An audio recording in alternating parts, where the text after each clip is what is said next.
नमस्कार दोस्तों, स्वागत है आपका न्यूज का सही चैनल में। आज का हमारा टॉपिक है भारत के वैदेशिक क्षेत्र एक्सटर्नल सेक्टर ऑफ इंडिया के टॉपिक।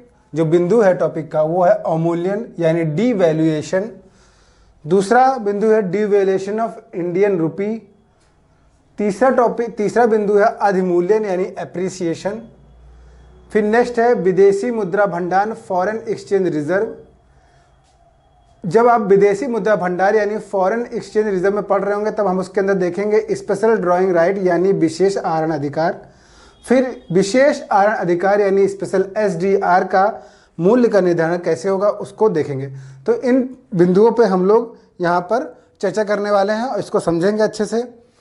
जैसा कि मैंने आप लोग को बताया है, पहले मैं फिर से हल्का सा बता दूं आपको। पिछली वीडियो में हम लोगों ने भुगतान संतुलन में पूंजीगत खाता और चालूगत खाते के बारे में पढ़ा था। पूंजी खाता और चालू खाता यानी दृश्य और दृश्य मदों के बारे में देखा था। पूंजीगत खाते के अंदर वित्तीय संपत्तियों के लेन देन से संबंधित जो खाता तैयार किया जाता है उसको हम लोग पूंजीगत खाते के अंदर पढ़ते हैं। उसमें स्वामित्व के अंदर जो परिवर्तन जो परिलक्षित होता है उसको हम लोग प्रदर्शित करते हैं पूंजीगत खाते के अंदर। ये सब चीज़ें देखी थी हम लोगों ने। उसके बाद हम लोग विनिमय दरों के विनिमय कोष के बारे में पढ़ा था, जिसमें हम लोगों ने ये बात की थी कि किस तरह से आपका जो सरकारी कोष होता है उसमें किस प्रकार से हम जो आपका विदेशी विनिमय कोष होता है उसके अंदर किस तरह से हम पूंजी खाते को प्रदर्शित करते हैं और किस तरह से चालू खाते को प्रदर्शित करते हैं। और जब दोनों चीज़ों को प्रदर्शित करते हैं तो किस तरह से हमारा विदेशी विनिमय कोष दिखाई पड़ता है। तो इम्पॉर्टेंट है पुरानी चीज़ें जानना, क्योंकि कहीं ना कहीं उसका संबंध यहाँ आगे भी आपको देखने को मिलेगा। कैसे मिलेगा देखने को, उसको जब भी हम लोग पढ़ेंगे तो हम लोग पता चल जाएगा। तो चलिए ये देखते हैं अवमूल्यन। मैंने पिछली वीडियो में ही आप लोग को बताया था कि अगर $1 उदाहरण लिया था कि $1 बराबर अगर मान लीजिए 72 रुपये आपको मिल रहे हैं और अगर हम इसका अवमूल्यन कर दें यानी रुपए का अवमूल्यन कर दें या रुपए को गिरा दें, तो इसका मतलब यह है कि हमने रुपए की कीमत को गिरा दिया है, उसका अवमूल्यन कर दिया। अवमूल्यन का मतलब गिराना होता है। तो वहाँ जहाँ $1 पहले 72 रुपये ले जाता था कोई व्यक्ति या आप ले रहे हैं, मान लीजिए $1 दिया आपने और 72 रुपये ले लिए आपने, वहीं आप $1 दे रहे हैं और आप 75 रुपये ले रहे हैं। इसका मतलब ये है कि रुपए की कीमत, रुपए का अवमूल्यन हो गया यानी रुपए की कीमत में गिरावट आई है। अगर हम इस रुपए की कीमत को ऊपर उठाएं यानी अधिमूल्यन करें यानी एप्रिसिएशन करें, तो इसका मतलब यह है कि पहले जो $1 बराबर 72 रुपये होता था, अब ये क्या हो गया, $1 बराबर हमारा हो गया मान लीजिए 70 रुपये हो गए। मतलब जो पहले आप 72 रुपये लेते थे अब 70 रुपये ही ले पा रहे। इसका मतलब क्या है, पहले 72 रुपये ले आते थे अब 70 रुपये ले पा रहे $1 देके। इसका मतलब मजबूत हुआ है रुपया। तो मजबूत हुआ यानी इसका अधिमूल्यन हुआ है रुपये का, यानी एप्रिसिएशन हुआ है। तो ये एक सामान्य सी समझ है जिसको मैंने पिछली वीडियो में आप लोगों को बताया था। ये समझ आपके अंदर होनी चाहिए कि किस स्थिति में अवमूल्यन होता है और किस स्थिति में अधिमूल्यन होता है, यानी किस स्थिति में डिवैल्यूएशन कहा जाता है रुपए का और किस स्थिति में एप्रिसिएशन कहा जाता है। लेकिन अब इससे संबंधित जो जानकारी है उसको देखेंगे कि अवमूल्यन का क्या अर्थ है, सामान्य डिफिनेशन क्या है। इसमें विदेशी मुद्रा के परिप्रेक्ष्य में, विदेशी मुद्रा यानी डॉलर ले रहे हैं आप, स्टर्लिंग ले सकते हैं, यूरो ले सकते हैं, के परिप्रेक्ष्य में घरेलू मुद्रा यानी रुपए की हम बात कर रहे हैं, ठीक है, का मूल्य गिरा दिया जाता है। मूल्य क्या होता है, गिरा दिया जाता है। इसका मतलब क्या है, मूल्य गिरा दिया जाता है, वो चीज़ें मैंने आपको बता दी यहाँ पर। इसी को हम लोग अवमूल्यन कहते हैं। अब अवमूल्यन अगर किया जा रहा है, अगर जानबूझकर ऐसा किया जा रहा है तो इससे क्यों ऐसा किया जा रहा है, ऐसा इसलिए किया जा रहा है, इससे निर्यात को बढ़ावा मिलेगा। बहुत इंपॉर्टेंट लाइन है, इससे क्या बढ़ावा मिलेगा, निर्यात को। मतलब कि निर्यात जब हमको अधिक से अधिक करना होता है तभी हम क्या करते हैं, भारत सरकार क्या करती है या मौद्रिक प्राधिकरण क्या करता है यानी आरबीआई क्या करता है, अवमूल्यन करता है, रुपए का अवमूल्यन करता है। आयातों में कमी लाई जाती है, जाहिर सी बात है उल्टा होगा, निर्यातों को बढ़ाया जाएगा और आयातों को घटाया जाएगा। अच्छा, ऐसा क्यों करना चाह रही सरकार, ऐसा इसलिए करना चाह रही है कि निर्यात बढ़ने से भारत के पास विदेशी मुद्रा आएगा। निर्यात बढ़ाएंगे तो विदेशी मुद्रा आएगा, ठीक है, आयात घटेगा तो हमारा विदेशी मुद्रा जो होगा वो कम जाएगा यहाँ से। तो इससे हमारा अब देखिए निर्यात जैसे बढ़ा और आपके पास विदेशी मुद्रा आ रहा है, इसका मतलब क्या हो रहा है, आपका जो भुगतान संतुलन खाता है, जिसमें हम लोग चालू खाता को परिलक्षित करते हैं, प्रदर्शित करते हैं चालू खाते को, जिसमें दृश्य और अदृश्य मदे आती हैं, वो भुगतान संतुलन क्या होगा, वो सरप्लस हो जाएगा। कैसा हो जाएगा, सरप्लस हो जाएगा। मतलब कि जो आपका शेष होगा वो कैसा हो जाएगा, धनात्मक हो जाएगा, शेष धनात्मक, भुगतान संतुलन का शेष धनात्मक प्रदर्शित करेगा। इसका मतलब निर्यात बढ़े हैं और विदेशी मुद्रा हमारे पास आई है। ठीक है, इसी का अगर उल्टा कर दिया जाए इस प्रक्रिया को तो उल्टा हो जाएगा, तो शेष क्या हो जाएगा, ऋणात्मक हो जाएगा, यानी सरप्लस घट जाएगा हमारा। ठीक है, अब आइए अवमूल्यन। जब अवमूल्यन में हमने निर्यात को बढ़ाया, निर्यात को बढ़ाने के लिए मैंने अवमूल्यन किया, इससे क्या हो रहा है, निर्यात बढ़ रहा है, विदेशी मुद्रा आ रही है। दूसरी क्या चीजें पॉइंट इंपॉर्टेंट है, व्यापार शेष तथा चालू खाता। देखिए मैं चालू खाता यहाँ बता रहा हूँ आपको। ठीक है, चालू खाते के घाटे को संतुलित करने में मदद मिलती है, और निर्यात सस्ता होता है। इसके अंदर क्या होता है, निर्यात सस्ता होता है और आयात महंगा होता है। तो जाहिर सी बात है, जब निर्यात सस्ता होगा तो निर्यात हम ज़्यादा कर पाएंगे। तो ये चीज़ें इंपॉर्टेंट हो जाती हैं। ठीक है, कोई भी देश अवमूल्यन तभी करता है जब उसे निर्यात करना होता है, खासकर जानबूझ के, जब ऐसी स्थिति पैदा की जाए। अब इसमें बहुत इंपॉर्टेंट चीज़ें आने वाली हैं अवमूल्यन से, देखेंगे। भारतीय रुपए का अवमूल्यन, जब हम भारतीय रुपए का अवमूल्यन की बात करते हैं तो भारतीय रुपए का अवमूल्यन की बात कर रहे हैं हम यहाँ पर। तो डिवैल्यूएशन ऑफ इंडियन रुपी, मतलब कि यहाँ पर हम बताना चाह रहे हैं कि भारतीय रुपए का अवमूल्यन कितनी बार हो चुका है अब तक, कल 3 बार हो चुका है। 3 बार भारतीय रुपए का अवमूल्यन अब तक हुआ है। ये इंपॉर्टेंट क्वेश्चन है कि कितनी बार हुआ और कब कब हुआ, ये भी जाने। 1949 में हुआ है, 1966 में हुआ, 1999 में हुआ। और ये तीनों ही स्थिति जो डेट है, क्रूशियल कंडीशन रही है भारत के लिए। तभी अवमूल्यन की आवश्यकता पड़ी है, तभी हमें निर्यात की जरूरत पड़ी है, जिससे हम अपने मुद्रा कोष को, विदेशी मुद्रा कोष को बढ़ा सकें। क्यों? क्योंकि 1949 में आप जानेंगे कि जब देश आज़ाद होता है तब पहली बार, क्योंकि ये प्लानिंग बन नहीं होती है कि हमको प्रथम पंचवर्षीय योजना लागू करनी है, और जब प्रथम पंचवर्षीय योजना लागू करनी है तो हमको कई काम करने हैं, और कई काम करने हैं भारत के विकास के लिए। तो जब विकास के लिए कई काम करने हैं, इसके लिए हमें काफ़ी ऋण लेना पड़ गया था, भारत सरकार को काफ़ी ऋण लेना पड़ा, जिससे भारत के ऊपर ऋण भार बढ़ गया था। उसके चलते क्या हुआ, भारत को रुपए का अवमूल्यन करना पड़ा, जिससे थोड़ा बहुत हम निर्यात करके पैसे विदेशी मुद्रा भंडार को बढ़ा सके, अपने ऋण को चुका सके। तीसरी बिंदु, ये तीसरा जो दूसरी बार जब होता है 1966 में, तब आप जान रहे होंगे 1962 का युद्ध और 1965 का युद्ध जो हुआ, तो 1962 और 65 के युद्ध में हमारी स्थिति बहुत काफ़ी कमजोर हुई थी, और यहाँ पर भी हमारे पर ऋण भार ज़्यादा हो गया था। उसके चलते भी भारत को रुपए का अवमूल्यन करना पड़ा।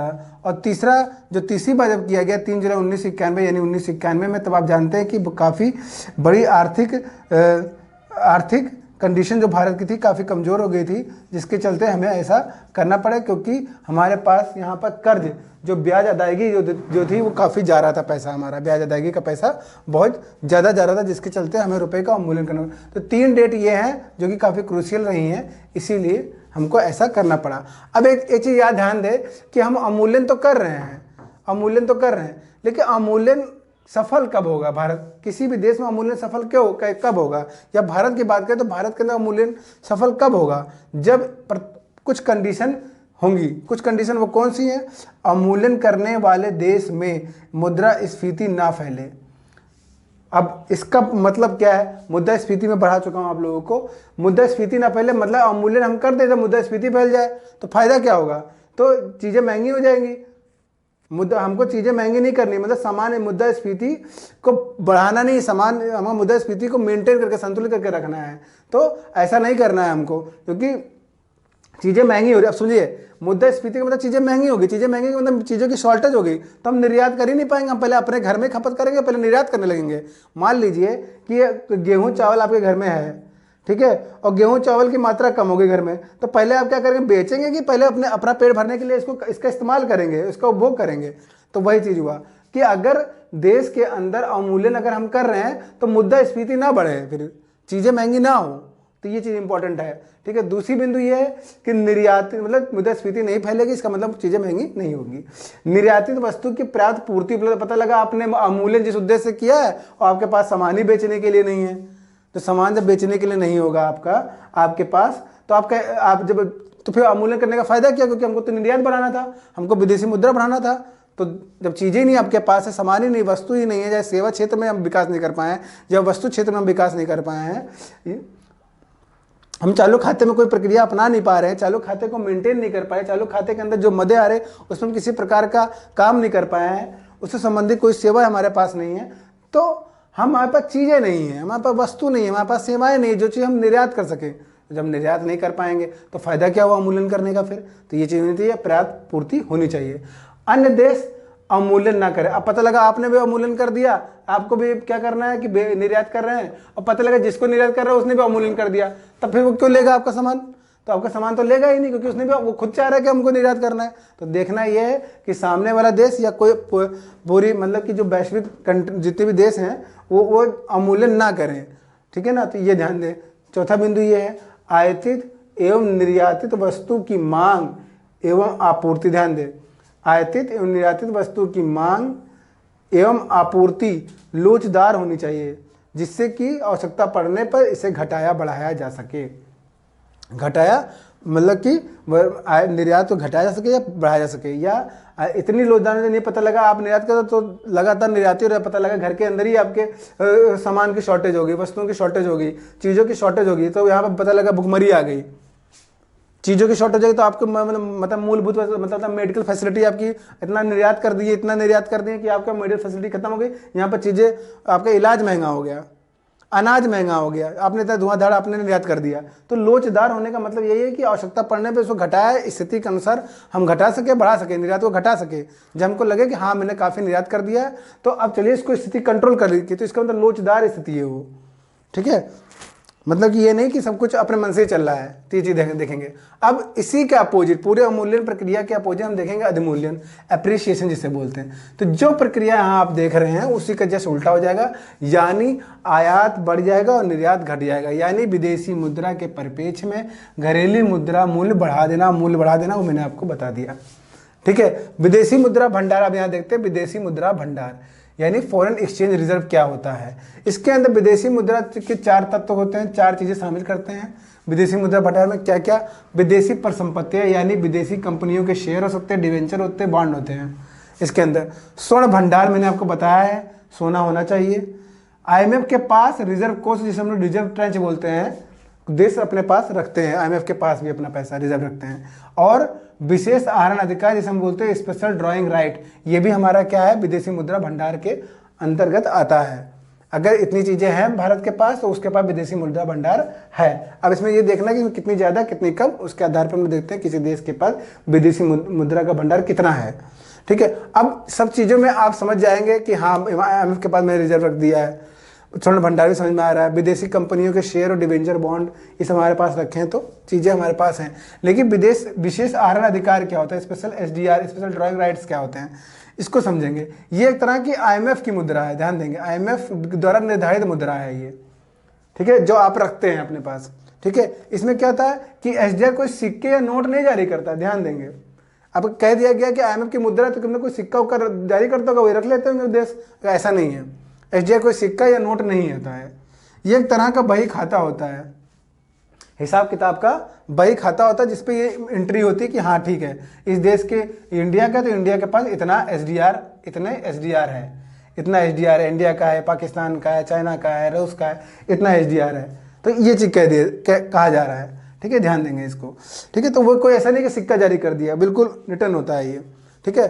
अच्छा, इसका निर्धारण इसमें देखेंगे, इसको अन्य नाम क्या कहा जाता है, चूंकि ये खाते पे मेंशन करते हैं, कोई सिक्का नहीं जारी करते, कोई फिजिकल करेंसी नहीं है इसकी, तो इसको क्या कहा गया, लेखा मुद्रा, लिख रहे हैं ना, पेपर मुद्रा, पेपर पर कृत्रिम मुद्रा बोल दे रहे हैं इसको, ठीक है।